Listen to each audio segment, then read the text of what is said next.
It began with tremors. The ground cracked, the air turned hot, the birds stopped singing, and then, the sky fell.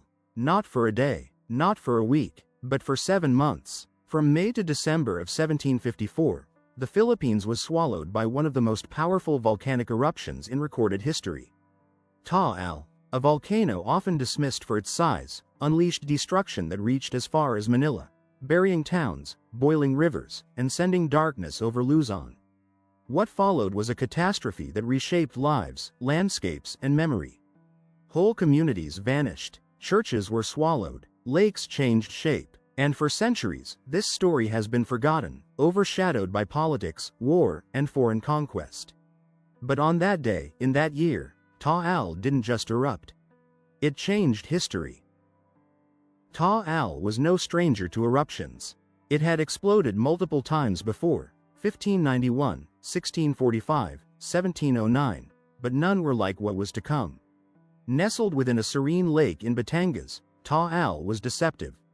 Smaller than Mayan, less imposing than Pinatubo, many assumed it was tame. A fixture of the landscape. Almost beautiful, but underneath that calm was a ticking bomb. A complex caldera system with a history of phreatomagmatic eruptions, violent bursts triggered when magma meets water. In early 1754, the signs began. The lake steamed, fish floated to the surface. The earth trembled quietly, but no one truly understood what was about to happen. On the morning of May 15, 1754, a thunderous sound shook the region.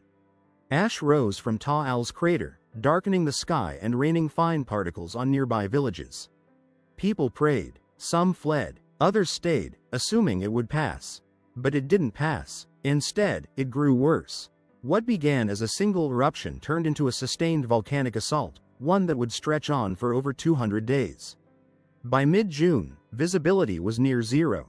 Ashfall reached Cavite, then Manila. Reports describe noon turning to night, animals dying in the fields, and boats struggling to cross a lake filled with floating volcanic rock. Among the most devastating losses were the old stone churches built by Spanish missionaries. Lipa, Sala, Tanawan, and Bawan, towns with thriving Christian populations, were struck directly. Volcanic bombs shattered bell towers. Pyroclastic flows buried altars. Entire towns had to be relocated miles away after the eruption ended. In Tanawan, only church ruins and scorched trees remained. In Sala, ash buried the town so deeply that it was never rebuilt in the same location. What the Spanish crown had built over decades, Taal destroyed in hours. Eyewitness accounts from Spanish friars and local scribes describe a haunting atmosphere. The sun disappeared for days at a time. Rain mixed with ash to form choking mud. The once blue Taal Lake turned brown and steaming. Crops failed. Water sources turned toxic. Livestock died in droves. From May to December, Luzon experienced volcanic winter, an environmental collapse that extended far beyond the crater. Even Manila, over 60 kilometers away, recorded multiple inches of ash and a drop in temperature. In the aftermath, entire communities were forcibly relocated.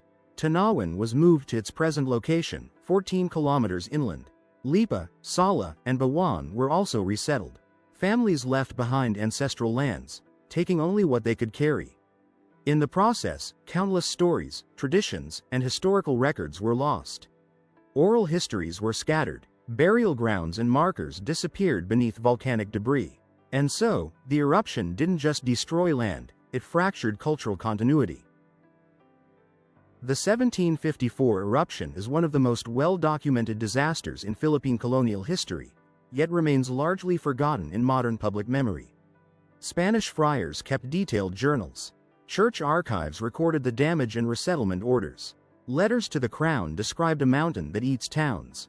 According to these documents, ashfall reached Cavite, Batangas, and Manila. Over 4 major towns were abandoned. Dozens of villages vanished completely.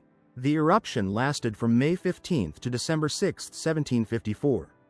Some descriptions even compare it to the wrath of God. The landscape did not return to normal. After the eruption, Taal Lake's shape changed permanently.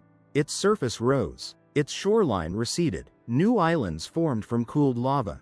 Entire fishing economies were destroyed, trade routes vanished, and even today, some towns lie submerged beneath the lake, traces of old lives hidden underwater.